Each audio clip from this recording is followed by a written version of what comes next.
Hey everyone, we're in Salida, Colorado this week, shooting a little bit of trail action with Greg Heil, editor-in-chief at singletracks.com, and we thought we'd spend a little time talking to him about what life is like in Salida and what it's like to be the editor of online mountain bike publications. So, good morning, Greg.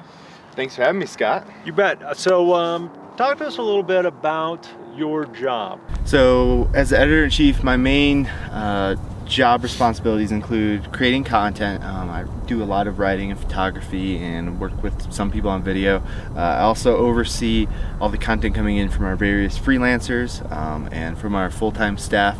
I edit those articles and try to stitch it together into a content strategy for the website. I also run all of our social media outlets and do a bunch of other behind-the-scenes stuff as well. So from my perspective, you know, it seems like being an editor of a bike publication would be the greatest job in the world, but it's still a job. So you know, what are some of the things that people probably don't understand about what you do?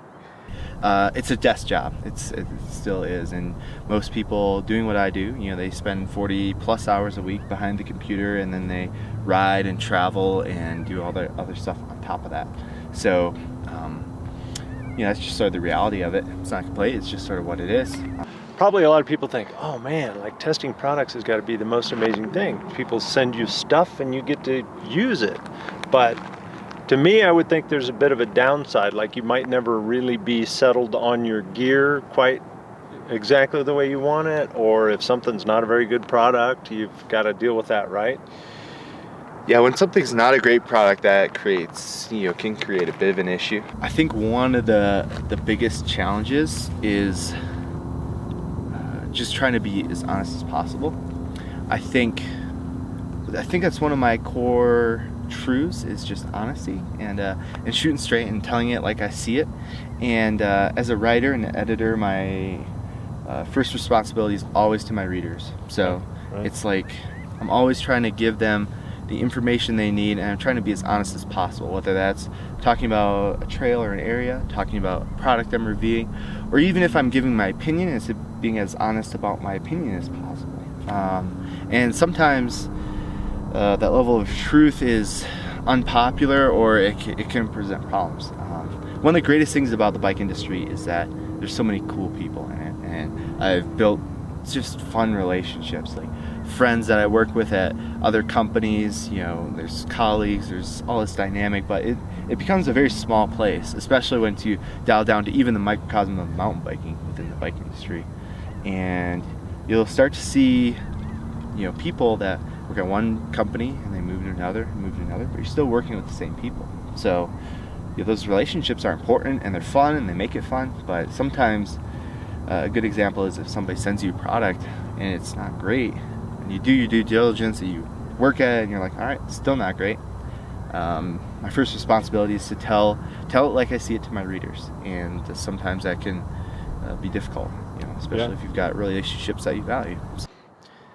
And as far as getting settled on a bike, that can definitely be tricky, especially if you're doing review bikes.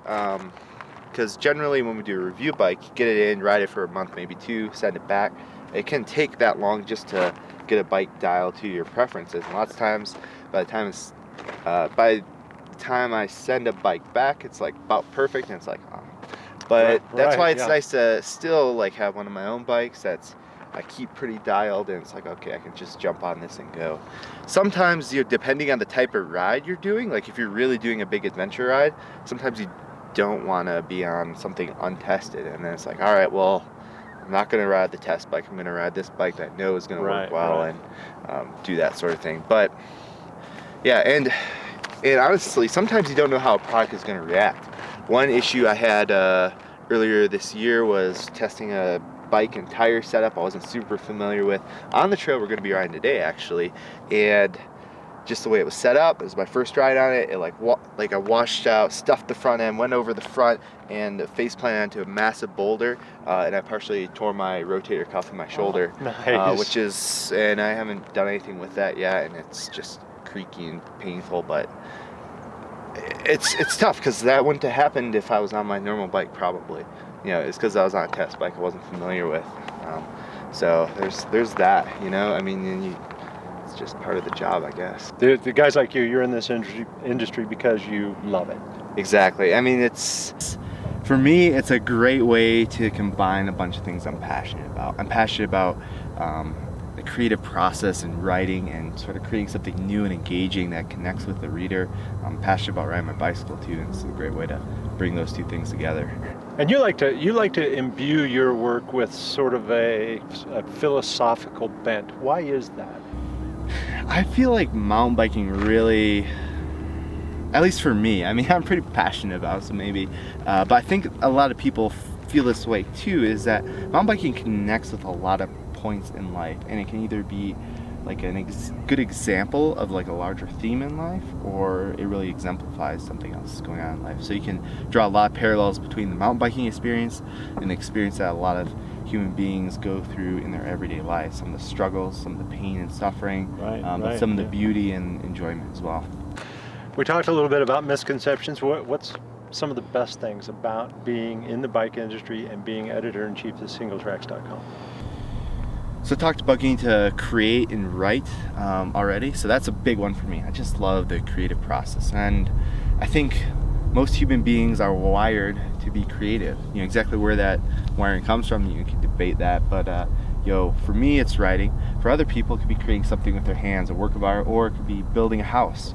I think building a house is a super creative thing, and even when you have a blueprint, I've got a lot of friends that are builders in town here, and man, the creativity that goes into it's incredible. And so I think that's a big one for me. It's a good way for me to work that creativity out. Second is, location and obviously trails. This is all really important to me. So my job, since I'm able to be mobile with Single Tracks, allows me to live here in Salida, and I absolutely love it here. I've become a big proponent for Salida, and I just absolutely. What's not to love? Stoked. It's beautiful. There's great riding here. It's a cool culture. It's a cool town. It's a very great combination of a lot of things. So that allows me to live here, and probably one of the other big things I really love about my job is when I get to travel and ride my bicycle across the nation and in Canada, and I've gotten to go to Europe a few times to ride, and love every minute of that. It's just, I love traveling, I love experiencing new places, and doing that on the back of a bicycle is a really great avenue, I think. Sure. Any final words for everybody? I think final words are just ride your mountain bike, have fun, enjoy the people you're with, enjoy the moment you're in, and embrace every moment and live it to its fullest potential, and just love this life that we've got. Awesome. Thanks. We'll see you guys.